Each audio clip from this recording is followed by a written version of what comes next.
If your life were a book and you were the author, how would you want your story to go? That's the question that changed my life forever. Growing up in the hot Las Vegas desert, all I wanted was to be free. I would daydream about traveling the world, living in a place where it snowed, and I would picture all of the stories that I would go on to tell. At the age of 19, the day after I graduated high school, I moved to a place where it snowed, and I became a massage therapist. With this job, all I needed were my hands and my massage table by my side, and I could go anywhere. For the first time in my life, I felt free, independent, and completely in control of my life. That is, until my life took a detour. I went home from work early one day with what I thought was the flu, and less than 24 hours later, I was in the hospital on life support with less than a 2% chance of living.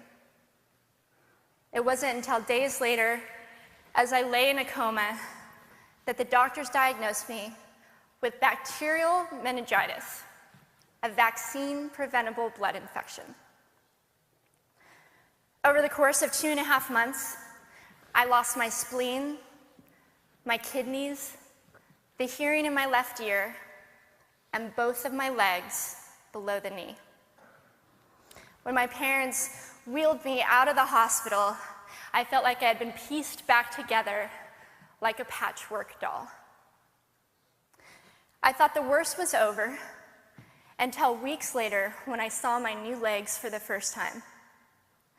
The calves were bulky blocks of metal with pipes bolted together for the ankles, and a yellow rubber foot with the raised rubber line from the toe to the ankle to look like a vein. I didn't know what to expect, but I wasn't expecting that. With my mom by my side and tears streaming down our faces, I strapped on these chunky legs and I stood up. They were so painful and so confining that all I could think was, how am I ever going to travel the world in these things? How was I ever going to live the life full of adventure and stories as I always wanted? And how was I going to snowboard again? That day, I went home, I crawled into bed, and this is what my life looked like for the next few months. Me passed out, escaping from reality, with my legs resting by my side. I was absolutely, physically, and emotionally broken. But I knew that in order to move forward, I had to let go of the old Amy and learn to embrace the new Amy. And that is when it dawned on me that I didn't have to be 5'5" anymore. I could be as tall as I wanted.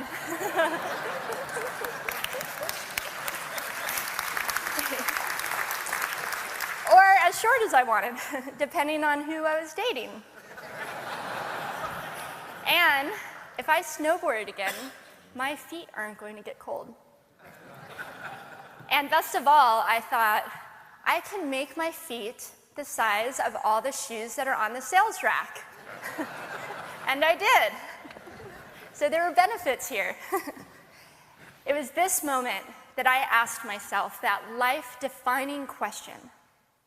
If my life were a book and I were the author, how would I want this story to go? And I began to daydream. I daydreamed like I did as a little girl. And I imagined myself walking gracefully, helping other people through my journey, and snowboarding again. And I didn't just see myself carving down a mountain of powder, I could actually feel it. I could feel the wind against my face and the beat of my racing heart as if it were happening in that very moment. And that is when a new chapter in my life began. 4 months later, I was back up on a snowboard, although things didn't go quite as expected. My knees and my ankles wouldn't bend, and at one point, I traumatized all the skiers on the chairlift when I fell, and my legs, still attached to my snowboard, went flying down the mountain. And I was on top of the mountain still. I was so shocked. I was just as shocked as everybody else, and I was so discouraged, but I knew that if I could find the right pair of feet, that I would be able to do this again. And this is when I learned that our borders and our obstacles can only do two things. One, stop us in our tracks, or two, force us to get creative.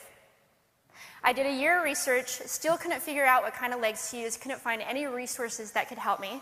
So I decided to make a pair myself.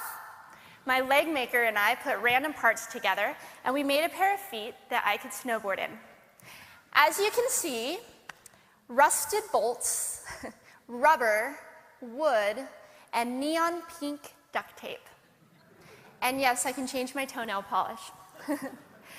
It was these legs and the best 21st birthday gift I could ever receive, a new kidney from my dad, that allowed me to follow my dreams again. I started snowboarding, then I went back to work, then I went back to school.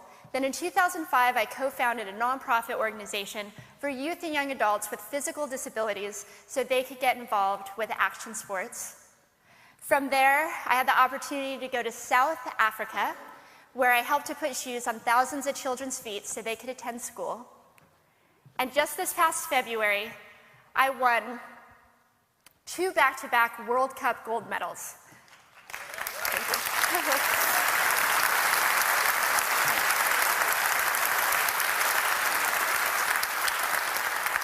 Which made me the highest-ranked adaptive female snowboarder in the world. 11 years ago, when I lost my legs, I had no idea what to expect. But if you asked me today if I would ever want to change my situation, I would have to say no. Because my legs haven't disabled me. If anything, they've enabled me. They've forced me to rely on my imagination and to believe in the possibilities. And that's why I believe that our imaginations can be used as tools for breaking through borders. Because in our minds, we can do anything, and we can be anything. It's believing in those dreams and facing our fears head on that allows us to live our lives beyond our limits. And although today is about innovation without borders, I have to say that in my life, innovation has only been possible because of my borders. I've learned that borders are where the actual ends, but also where the imagination and the story begins.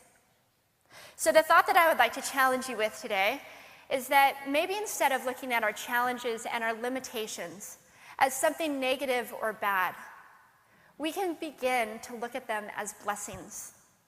Magnificent gifts that can be used to ignite our imaginations and help us go further than we ever knew we could go. It's not about breaking down borders.